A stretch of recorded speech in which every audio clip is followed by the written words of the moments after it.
There we are with the legendary promoter Bob Arum, a couple days away from the WBO Welterweight Championship of the World. Timoth Bradley and Ruslan Provodnikov. Quick thought on the fight. It's going to be a great fight because the styles are so good. When we make a fight, that's what we look at. We look at the styles. Will the styles mesh? And given the way Bradley fights, he's a tremendous speed, but he knows how to mix it up inside. And Provodnikov fights like a Mexican, like most Russians do, but he has boxing skills as well. So he's going to come on like a tank.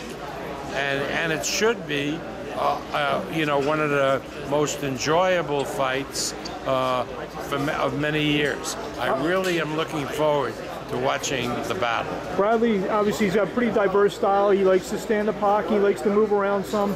In some of the quotes leading up to Bradley, I don't know if it was based on the Pacquiao fight or whatever, but he said he wants to have a decisive win and stand in and trade with this guy. I mean, what do you expect from that? Knowing Timoth Bradley, I expect that that's what he'll try to do.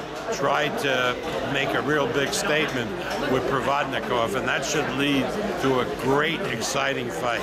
You as his promoter, do you feel that's the right thing for him to do, being that he's fighting a big, strong guy? I promote these guys. They fight the way they want to fight. So I'm happy that he wants to fight that way, and that'll make it a very, very interesting fight. Being that Bradley's from down the road in Palm Springs, and Provodnikov's probably spent the last couple of years training with Freddie Roach here in L.A. and the fight being in Carson. What's that mean? It's almost like a local rivalry in a little bit of respect. Well, it's a really good fight, and it's a fight that I know we've sold a lot of tickets in the Russian community for Provodnikov, and we expect a really good crowd. I think we have 7 $25 tickets left, so now we got to start selling a lot of the 50s. But I think we're going to have a very good attendance on Saturday. See, people were a little hesitant because last week was a horrible week in LA. It was rainy and so forth. And this week, it's beautiful. And the forecast for Saturday is a beautiful, beautiful spring evening. The co-feature, you made a fight we don't see often. 2 undefeated guys in the young stages of their career going at it with Vargas and Omatoso. Yeah, Vargas and Omatoso is a crossroads fight in the sense that the winner will go on to fight at the elite level in the welterweight division, and the loser will have to go back to the drawing boards and prepare to reach that level another day. I'm very excited about that fight.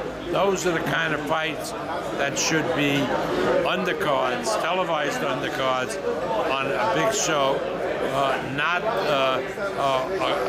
a fighter with a tomato can that really does nothing for anybody. 40+ years, you keep rolling out the great fights, Bob. We'll see you Saturday night. Any final thoughts? You know, this is the start of a really good series of programs. Bradley Provodnikov, a superior fight, and then 2 weeks from now we'll have Rios and Alvarado, and then the great trek to China for the Macau show, and finally Radio City Music Hall, April 13th, Donaire and Riggin. You just actually got one more question. Being that Provodnikov's just now moving up, Bradley's not known as a big 140-pounder. You got this great rematch in 2 weeks. Providing that it's not another great fight, you'd want to do a trilogy with Alvarado and Rios. Can you possibly see the winners maybe meet each other? Oh, absolutely. Absolutely. That's what, you see, to be honest, the first dibs go to Pacquiao and Marquez. If they decide to fight each other, then I would love to match the winners of the 16th and the 30th of March. If, however, Pacquiao and Marquez decide to fight other people, then one can fight the winner of Bradley Provodnikov and the other the winner of Rios Alvarado. That'll all come to pass after we see what happens. And remember, this is not just height.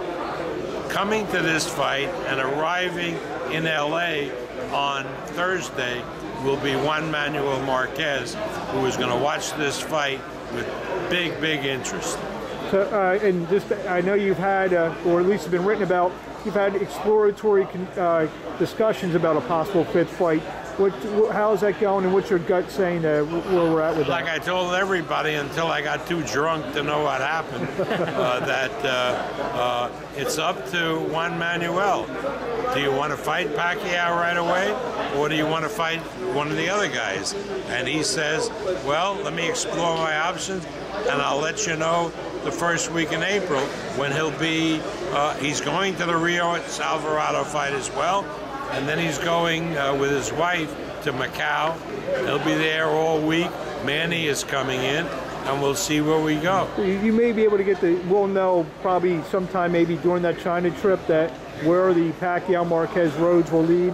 Well, yeah, when you see white smoke coming from Macau, then you'll know we've made a decision. That's great. All right, Bob.